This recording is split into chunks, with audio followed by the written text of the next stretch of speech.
On your keynote, you said you spent, I think, about 30 years trying to come up with $1 billion idea, which you did, and then couldn't come up with the next one, and now half a dozen billion dollar ideas in the last year or two. In New York at the unconference, you talked about this refinery model and Standard Oil sort of taking this raw asset like Bitcoin and creating products off of it. Michael Saylor is taking traditional finance and flipping it upside down. He's using first principles thinking and creating all new products based on Bitcoin. Listen, I'm a mom of three. I've been studying Bitcoin for years now. And now that I have it down, I love to see new products are being made and they're being built on Bitcoin. So let me just talk about in this video when Michael Saylor is breaking down crude oil. Because this is something we're surrounded by every day, yet most of us never stop to think about it. Crude oil is a raw asset. It's pumped from the ground. Think of Jed becoming a millionaire. And listen to my story about a man named Jed, a poor mountaineer, barely kept his family fed. And then one day he was shooting at some food, and up through the ground come a bubbling crude oil, that is, black gold. If you aren't old enough to know Jed, Google the theme song. Anywho, crude oil is pumped from the ground, and the raw asset itself is heated up at different temperatures to give us different products we use in our daily lives.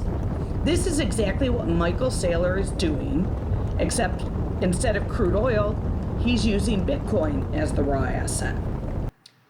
It's out of the box thinking. The first person who discovered crude oil could have never imagined everything it would be used for in modern civilization. For example, if you take crude oil, heat it up to 300 degrees to 350, you'll get lubrication oil. If you heat it from 220 to 250 degrees Celsius, you'll get diesel oil. And heating it to a mere 25 to 60 degrees Celsius, you get the everyday gasoline we use in our cars. Look to the skies and see the planes flying overhead. They're running off kerosene, which also comes from crude oil. Michael Saylor is financial engineering an entire segment of new financial instruments using Bitcoin as the raw asset. And he's doing it because he has taken the time to study and learn about Bitcoin. I'll get off my soapbox now. Let's get back to Michael and Mark. And so you're creating now products off of it. That's the model to do this. What would be the kerosene of this industry? Kerosene represents most highly refined crude oil. It's pure liquid energy, right? It's jet fuel. You put it in rockets. Like, you can't refine oil more than kerosene. So it's an important metaphor. It's the cleanest, highest grade distilled liquid energy, like pure grain alcohol, right? Like, that's what you're talking about there, from a bunch of potatoes, a stack of potatoes, and out comes pure grain alcohol. The equivalent of kerosene in the Bitcoin industry is a treasury preferred credit instrument like Stretch. So on one side, you have digital capital, Bitcoin, and Bitcoin is a long duration, volatile, high energy, high performance source of capital. Long duration, think of it in terms of like 240 months, like 20 years. Like, you should, if you want to get the optimal performance, you can hold it for 20 years. Like, it's a 10 to 20 year type investment. Right. High volatility right now, it's about 45 vol. Implied vol, it's been 50, it's been 60, it's been 70 vol. And high performance, appreciating 50% a year. Right. So that's the raw commodity. What happens if I strip away the volatility, strip away the risk, strip away or compress the duration, translate it to a given currency, and extract the yield? Right? That's what a treasury credit instrument or treasury preferred is. So that's what Stretch is. The idea is you build something that's got 1 month. Like, I'm going to give you 10% dividend yield for 1 month. Like, the duration is 1. Yeah. The yield is 10%.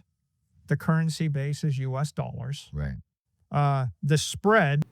Hey, I'm back. Just want to help clarify some terms with you. I don't know about you, but sometimes this financial jargon confuses me. So in this next segment, Saylor's going to talk about basis points and spreads. So a basis point, it's a term used in financial industries like banking or accounting. It shows how interest rates move. So you often hear about them from people referring to it as BPS or BIPS. So a basis point is the smallest unit of measure people use in finance, just like the people in Bitcoin use a Satoshi for the smallest measure. It's used to talk about amounts that are less than 1%. So 1/10 of 1% or 0.01% is a basis point. In decimal form, that would be 0.0001. Basis refers to the base move between two percentages or the spread between two interest rates. Now that we have some definitions clarified, let's get back to the video. It's like if the risk-free rate is 400 basis points, and that's like a 6%, 600 basis point credit spread, I've extracted a 600 basis point spread for the next month in US dollars. Right. Maybe I 5x over collateralize it. Maybe I 10x. If I, raw Bitcoin is like 1-to-1. It's like if I have $1 of Bitcoin, I have $1 of Bitcoin. If Bitcoin trades down 50%, I've lost half my money. Right. But if I 10x over collateralize something, I have $10 of Bitcoin. I have $1 of stretch. If Bitcoin trades down 50%, I still got $1 of stretch. If Bitcoin trades down 90%, I still have $1 of stretch. The statistical odds of Bitcoin trading down 90% are like point something, right? It's a small percentage. So by over collateralizing, you strip away the risk. By structuring it to adjust, if you put a set of adjustments or representations below par, below 100, you start to strip away the volatility on the downside. If, like with stretch, what we did is we put in a call option at 101, and then we told the market we're going to sell it actively at 100 or better. Right. And then we also told the market we're not going to sell it below 99. And if it's below 99, we're going to raise the dividend. Okay, so you're kind of collaring this instrument. And then the last point is we created a preferred instrument where we pay it monthly in cash, and then we adjust the dividend every month. So it turns out if you scan in the history of preferred stocks or the history of the credit markets, no company has ever issued a preferred stock where the management has discretion to adjust the dividend every single month. Like there are some preferreds that are floaters where they set the credit spread at 350 basis points over SOFR, and they will float with SOFR with the risk-free rate. And there are a lot that are fixed where you set it at 7% and the principal will trade up and down if SOFR falls or rises.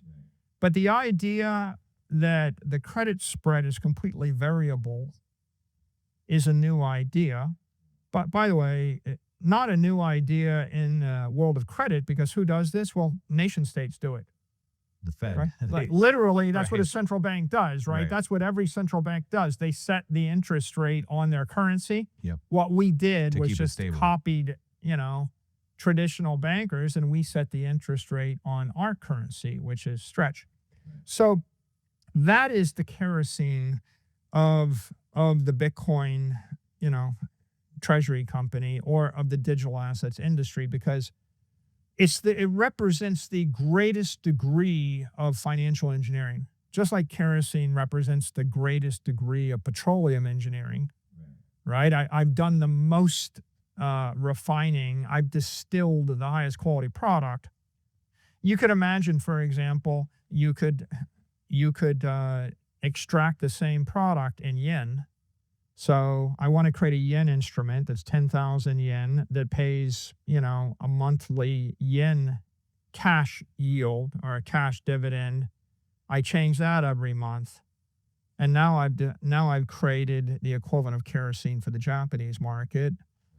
And of course, what does everybody want? Everybody kind of just wants, I've got some money I need to park for the next 90 days. If I put it in the bank in Japan, I get 50 basis points or less. I put it in the bank in Switzerland, I get minus 50 basis points. If I put it in the bank in Europe, I get 200 basis points or less. If I put it in the bank in the US, I get 400 basis points or less. And so what I'd like to do is put it in some kind of structure where I'm going to get my money back in 9 months or 6 months or whatever. The principal's not going to move around, but I'm going to get 10%. Right. Everybody wants a bank account that pays 10% instead of 4% or They do. 2% or 0%.